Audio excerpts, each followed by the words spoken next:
Hello guys, अस्सलाम वालेकुम। कैसे हैं आप लोग? उम्मीद है आप लोग फिट होंगे, ज़बरदस्त होंगे, मज़े में होंगे, बढ़िया होंगे। और बढ़िया तरीके से हमारे रिएक्शंस को एंजॉय कर रहे मेरा हो। नाम है तलहा। It's me Mohsin. तो गाइस, रमानंद सागर जी की श्री कृष्णा उसकी एपिसोड नंबर 2 का पार्ट नंबर 2 टू लेकर लेकर आ आ चुके चुके हैं हैं। गाइस। तो काफ़ी आई थिंक कमेंट्स आएंगे भी और आए भी हैं कि एपिसोड 2 क्यों, क्योंकि हमें एपिसोड नंबर 1 मिली नहीं है उसकी।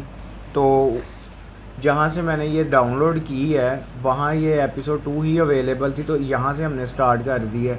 तो अब यहाँ से हम देख रहे थे, तो लास्ट पार्ट में हुआ ये था कि कोई ऋषि थे और कोई राजा थे। राजा थे जो कि बिल्कुल। काफ़ी अहंकारी लग रहे थे हमें। तो पर जब उन्होंने हमें उसके बाद पता चला कि वो बिल्कुल भी अहंकारी नहीं बल्कि जब ऋषि महर्षि जो थे उन्होंने जब मतलब कि वो तपस्या कर रहे थे, जब उनकी तपस्या पूर्ण हुई तो उन्होंने सांप अपने गले से निकाला।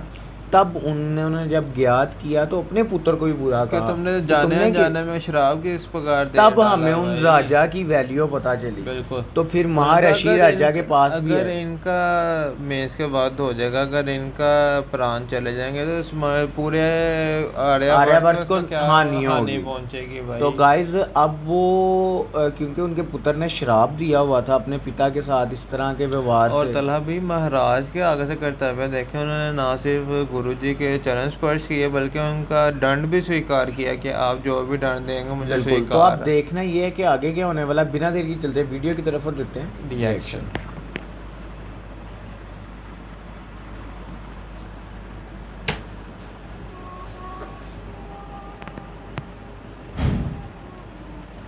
राजन, तुम सचमुच में एक महात्मा हो। हम अपनी दिव्य दृष्टि से देख चुके हैं कि जो कुछ भी हुआ वो तुम्हारे राजमुकुट में बैठे हुए कलयुग के प्रभाव के कारण। कलयुग के। इसमें तुम्हारा दोष नहीं था, दोष तो समय का है। इसीलिए हमारे हृदय में ये सोच सोच कर अत्यंत पीड़ा हो रही है कि जिस अपराध के लिए वास्तव में कोई और दोषी है, उसके लिए तुम्हें इतना कठोर दंड भोगना है। प्रेरणा चाहे किसी की भी हो, परंतु दोष तो मेरे ही द्वारा हुआ है। उसके लिए मुझे दंड मिलना उचित होगा। इसलिए हे मुनिवर, आप हमें कठोर से कठोर दंड देने में संकोच न करिए। क्या बात। नहीं राजा, मैं तुम्हें कदापि दंड नहीं दूंगा, क्योंकि मैं तुम्हें दोषी मानता ही नहीं। तो दंड क्यों दूंगा? बिल्कुल। यहाँ तक कि मेरे वश में होता तो लोक कल्याण के लिए वो दंड तुम्हारे बदले मैं स्वीकार। क्या बात है। कल युग में प्रजा को तुम्हारे जैसे राजा कहाँ मिले? तुम्हारे जैसे धर्मात्मा राजा के जीवन की रक्षा करना लोक कल्याण का काम है, परंतु क्या मेरे वश में कुछ नहीं रहा। तुम्हारा दंड निर्धारित हो चुका है। ये दंड किसने निर्धारित किया है? मेरे पुत्र ऋषि। उसने जब मुनि बालकों के मुंह से ये सुना कि किसी राजा ने उसके पिता के गले में मरा हुआ सांप डालकर उसका घोर अपमान किया है, तो उसी क्षण क्रोध के वशीभूत होकर उसने तुम्हें ये श्राप दिया था कि आज से 7वें दिन तक्षक नाग के काटने से तुम्हारी मृत्यु होगी।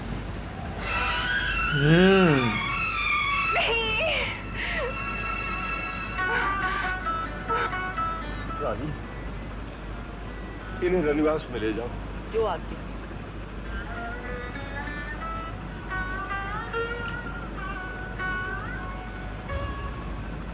विधि के धनुष से दुर्भाग्य का ये वान निकल चुका है, वो वापस नहीं हो।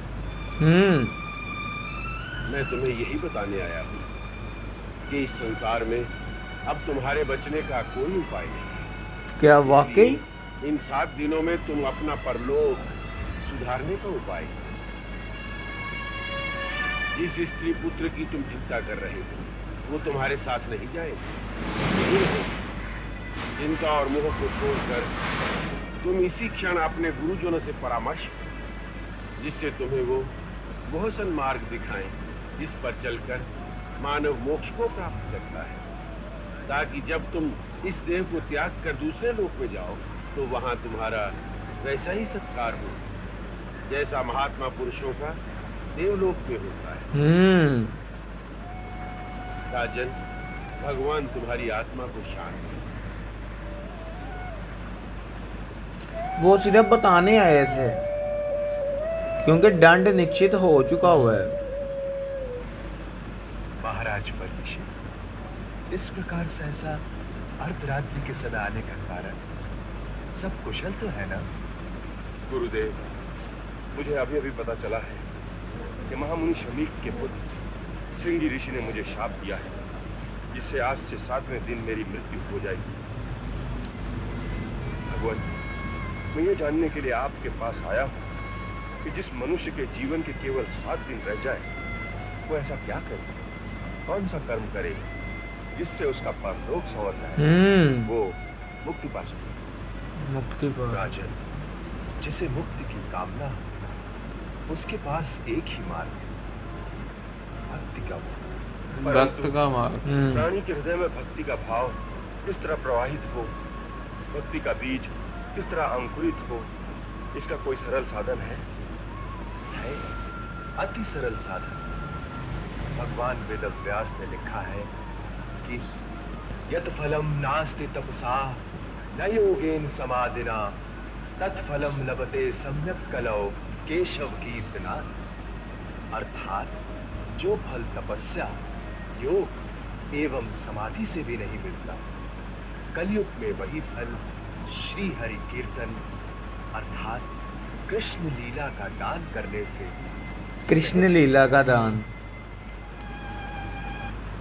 इसलिए तुम श्रीमद् भागवत कथा का श्रवण और कीर्तन करो। उसमें श्री कृष्ण की दिव्य लीलाओं का पवित्र वर्णन, उसी के श्रवण से उत्पन्न हुई भक्ति ही तुम्हारे मोक्ष का कारण। आहा, क्या ऐसा है बात। तो गुरुदेव, अपना सेवक जानकर मुझे भागवत कथा का दान दीजिए। राजन, इस समय उसके पूर्ण अधिकारी भगवान वेदव्यास के पुत्र भगवान सुखदेव हैं। तुम उनकी शरण में जाओ, वो अवश्य तुम्हें श्रीमद् भागवत कथा अमृत का पान कराएंगे। अच्छा,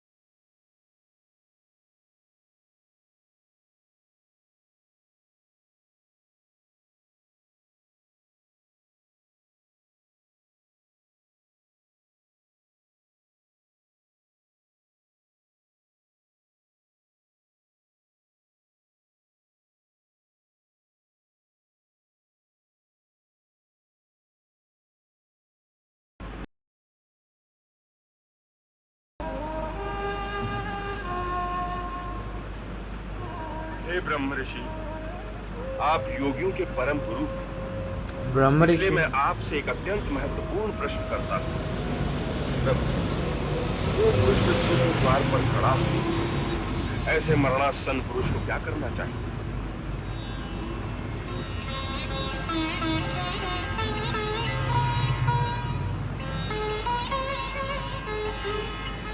परीक्षित, ये प्रश्न जो तुमने किया है, परीक्षित।